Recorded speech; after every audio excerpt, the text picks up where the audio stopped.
Hello and happy March. Here we are at the cusp of spring, and this is our Rituals of Returning ally video for Ostara for March for this season. And so you'll notice I have lots of things going on. I am using my candle from our in-bulk ritual kit, and then I've added some chamomile to it since chamomile is one of our herbal allies for the month. And I did want to point out that if you've got one of these candles, I've refilled mine with because it was such a pretty little, it was so pretty that I went ahead and refilled it with those wax melting beads that you can get and poked a little wick down in it. And so it's kind of infinitely refillable that way. And then you can also just poke a tea light in it instead if you want to. But chamomile is a nice multi-purpose herb for doing things like candle dressings or adding to or making tea with, and etc. I will caution that sometimes, as I've said before, I'm not an herbalist or anything like that, but sometimes people with ragweed or people with ragweed allergies should avoid chamomile. Otherwise, it's a nice, neutral, soothing, peaceful, really wonderful herb for many people, but for some of us, it's not a great choice. So just be aware of your own physical body and your own limitations before you add things to your candle. But I did want to point out that the candle can be used in multiple ways like that.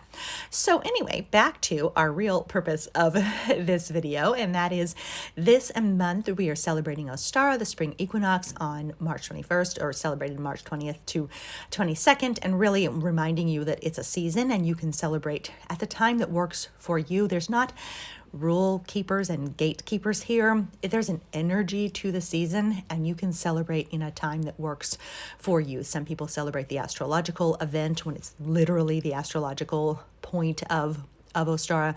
Some people celebrate based on when the weekend falls. Some people celebrate based on energy, mood, availability of their friends, etc. But there isn't really a right way to do it. However, March 20th to 22nd, about. And then the goddess we are honoring is Tiamat, who is a Babylonian, primordial Babylonian creation goddess, famous in the Epic of Gilgamesh, where she battles her, or where her son Marduk battles her, but really, you will see in a minute, much more powerful than that and has been around much longer. And that was kind of when we see stories like that, where the goddess is vanquished or defeated by a quote-unquote hero, what we often see is a metaphor for patriarchal takeover of a goddess religion. And so the story that survives and that is celebrated as heroism is actually about a hostile domination and takeover, sometimes of the body of the goddess, of the land, of the people that were already there. So we have to be really cautious about that when we read stories of heroism. We think, a hero to who? And what exactly is going on here? If we're vanquishing and killing the goddess, what's actually happening? And so that's kind of I'll go ahead and share a little bit, actually, since I'm on the topic, but there's other things to consider too. But since I'm on that topic, let's go ahead and consult with the Goddess Days book by Nancy Blair, which, as I've pointed out before, has been re-released in a new edition, so that is accessible to you. It came out just in September of last year, and so make sure to check that out. I'll link to it below. And there's a little section about Tiamat in here that I'd like to share with you about kind of her history and background. And the message from Tiamat is, retreat into your lair for renewal whenever you want. So I think an interesting question to consider here is, do you have a lair of retreat and renewal? And I know we're talking about coming out of the cave. We've stepped out of the cave. We're carrying our seeds into the light of the light of springtime. But this lair, this cave of renewal, do we have a place to which we can retreat? Do we have a place to which we can retreat? And that reminds me of something I wanted to say right away, which is you will see my sunflower seeds from in-bulk are here on the altar, still collecting energy, still collecting inspiration. But now on our Ostara ritual, I will actually plant those because they're metaphorically been collecting the seeds of my intention, and I'll add them. And of course, I will also add some of the chamomile from the grid to my acorn pendant as well, because we're continuing to build kind of a portable herbal ally, wearable herbal ally altar throughout the year on this Goddess Wheel of the Year. Okay, so back to Tiamat. Retreat into your lair for renewal whenever you want. Babylonian myth said that before the world was created, there was only Tiamat, dragon of the bitter waters and the sweet springs. In the deepest dark, before all beings arose, she gave birth to light, Dividing her body, she then became heaven and earth, water and air, fire and roots. So perfect goddess for emergence. Our theme for the month is emerge. Perfect goddess for this emergence from the deepest dark. The emergence from the deepest dark. The creative female dragons stirred enormous fear in the patriarchal church fathers. Their stories are full of dragon-slaying heroes. As a daughter of the dragon moon, you can rewrite the story to reclaim your powerful heritage. And there are some things that a dragon woman in training needs to know and practice. So I'm just thinking my affirmation right now could be like, I breathe my necessary fire. I breathe my necessary fire. Dragons breathe fire. Ignite your inner spark. Speak up and let your words burn away lies, manipulation, and control. Dragons are fearsome and they refuse entrance to those who seek to destroy the forest magic. Resist unnatural acts that destroy Earth's resources. Dragons exist outside of time. Therefore, keep your own pace, fulfilling your own desires. So an affirmation might be, I keep my own pace. I fulfill my own desire. Once awakened, a dragon is your friend forever and will guard you with magical potions and spells. Therefore, use ritual, particularly just before and during transitional times. Invoke Tiamat for power and ride the Red River back home. Give yourself a dragon name and start roaring today. No one can take your power away from you ever again. So a practice might be to give yourself a dragon name this month. What would your dragon name be? I roar my truth with courage. And then some other affirmations here. I make life-enhancing decisions. I face my fears with courage, seeing them for what they are. I am dragon-wise. I show my power. I show my power. So I find that interesting. You know, Tiamat was not... that's why I think she was untamable. She was untamable. And so that can be threatening. That can be scary. And it can be really important to emerge into our own power, to claim our own power, to not be afraid, to show our own power, to roar our dragon wisdom. So how might you show your own power this month? Okay, so we have several things, as I've said before. We have herbal allies for the month, but we also have an animal ally and a gemstone ally. And so I'm using Maya Toll's decks for these, but I'm also using an assist from the Herb Crafters Tarot, and we actually got two herbs, chamomile and seaweed, both with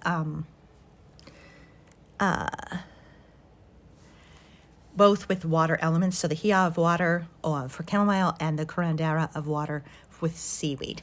And we're actually going to explore those in a later video, along with my own Story Goddess Oracle card, so that this doesn't get too long or overwhelming. We're going to kind of break it up. But chamomile, as I mentioned before, is a very soothing and peaceful herb for calmness, and it can be used in many ways. You can make an infused oil with it. You can make tea with it. You can use it in candles. You can burn it as incense. You can carry it as a offering. You can use it as a sachet. There's a lot of ritual possibilities for using chamomile. So we'll explore that a little bit more in the future. But for this time, we're going to start with this Daisy card from the Herbiary. I decided it made the most sense to keep the Maya Toll cards together and explore Herb Crafters Tarot in this separate video, which is actually what I did last month with Sunflower as well. So not that much of a departure. Anyway, so we got Daisy, which guess what, is part of the chamomile family. So it's actually really well connected. Chamomile is actually kind of small daisies, and these little tips, you can see how the little centerpieces are like the center of a daisy. And so we're going to go ahead and start with Daisy, with a message of be yourself, be yourself.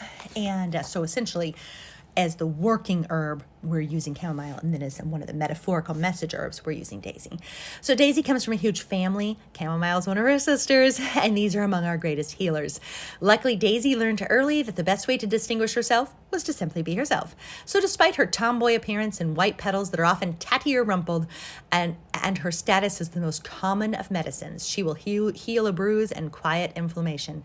She's a favorite guest. She persistently finds her way into our homes and gardens to remind us over and over again that loving ourselves as we are is the very best medicine. Loving ourselves as we are is the very best medicine. And so some messages here: be kind to yourself. If you're prone to perfectionism or wanting to be in some way special, more beautiful, more magical, more smart, the best cook, it's hard to realize that you're already wonderful just the way you are. Daisy can help. This is her specialty. And so let's go with a bold affirmation. I am wonderful just the way I am. A ritual for suggestion is to find a photo of yourself from when you were young. And it's human nature to have greater empathy for children than adults. So use this evolutionary idiosyncrasy, to your advantage as you work to develop empathy for yourself. It's easy to think kind thoughts when you see the child you once were. Who could be mean to that little one? Can you be mean to that little one? No. After you've chosen a cute photo of the kid, you decorate it with daisies. You can cut out pictures of daisies or stickers of daisies, or use a marker and hand draw them. Get creative, because this photo is becoming a shrine to you. Whenever you have felt like you're not enough, not good enough, rich enough, pretty enough, smart enough, pull out your photo, absorb Daisy's easy self-acceptance, and shine it into your heart. So an affirmation could be, I shine self-acceptance into my heart. And then another reflection here is to move towards your truth, which Tiamat was reminding us to roar our truth. And she suggests that if you're feeling competitive with other people, that's a means of moving away from your truth. And social media can make us feel competitive or less than other people. And when we feel that sense of competition, it's a sign that we're moving away from our truth. So if no one were looking, who would you be? If no one were looking, who would you be? How would you wear your hair? What would you eat? Where would you sleep? Dive into Daisy medicine and unearth your true self. An affirmation could be, I unearth my true self. And then there's a quote from Brene Brown: authenticity is the daily practice of letting go of who we think we are supposed to be and embracing who we are. So an affirmation could be, I embrace who I am. Okay. So we're going to go ahead and move. I want to give people plenty of time to absorb these messages this year. And so it's been a little different for me to slow down the delivery of the videos and the content, but I'm hoping it's going to allow us space to sink into those messages and to embody them. I was thinking about how last year I was making videos that had affirmations and questions, sometimes 10 per video every single week. And that's not enough time for us really to soak into the messages or to sink into them or even to write about one each in our journal. And so I hope we will take the questions and the affirmations from this video and really allow them to anchor us, to center us, to ground us, and be kind of the core messages of this season. And I'll have additional supplemental ones, but these will be at the core. So we're going to go ahead and move on to our crystal ally. And this time we got Howlite. You are the foundation. You are the foundation is Howlite's message. So we're going to go ahead and move on to what Maya has to say about that. Soft is not the word usually used to describe a stone, but it suits Howlite just right. Shh, she whispers to your monkey mind. Come back to center and sit in stillness. And this is really funny that it says this. It is not that Howlite wants you to curl back into bed with a cup of chamomile tea, but actually that is what we want, because here's our chamomile right here. So anyway, maybe Howlite is inviting you to curl back into bed with a cup of chamomile tea and call your day done.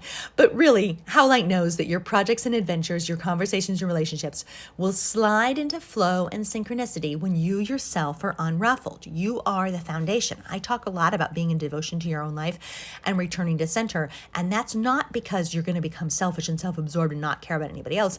It's that we have to start from the center and radiate outward. Otherwise, the hub of our wheel, so to speak, cracks and bends. Accidentally hit a little screenshot button there and made my video stop in the middle just when I was talking about cracking the wheels. So we have to start from the center. We have to start from a solid foundation and radiate outward. And that is how we actually make a difference in other people's lives and how we contribute from the center of our own wholeness, I hope this is right. Sorry about that. Okay. Let's see. So Howlite knows that these things will slide into flow and synchronicity when you yourself are unruffled. Funny that I had a ruffled moment here. You are the foundation. Come from your center, undistracted by excess aggravation and random irritations, because this is where your power lies. There is a still point within you, Howlite advises, or the Wheel in Woman Runes also advises that there's a still point within you, and you radiate from there. Allow yourself to sink into it. And so another suggestion with Howlite and the slow zone that it offers is to make yourself a cup of tea, perhaps chamomile, if it works with your body. Be present as you heat the water. Water is the primary element, and heat is an aspect of the element fire, which also goes with Tiamat, who's a primordial goddess of the bitter and sweet waters. And then she's also obviously a dragon, so she's got the fire water as well. So tea combines water and fire. Water is the element that coaxes that helps the essence emerge, and then heat is what brings it together. And then the leaves themselves and flowers are an element of earth. So really you are creating balance and elemental harmony whenever you make a cup of tea. And so that is a nice idea. And then she also has a suggestion: if you're feeling off your center, imagine a tree, roots deep in the earth, branches reaching for the sun. The trunk of the tree is its center. When its roots are strong, the trunk is stable and dependable. In your mind, travel up the trunk to the first branch. While still big and sturdy, there's a little give, a bit of a bounce.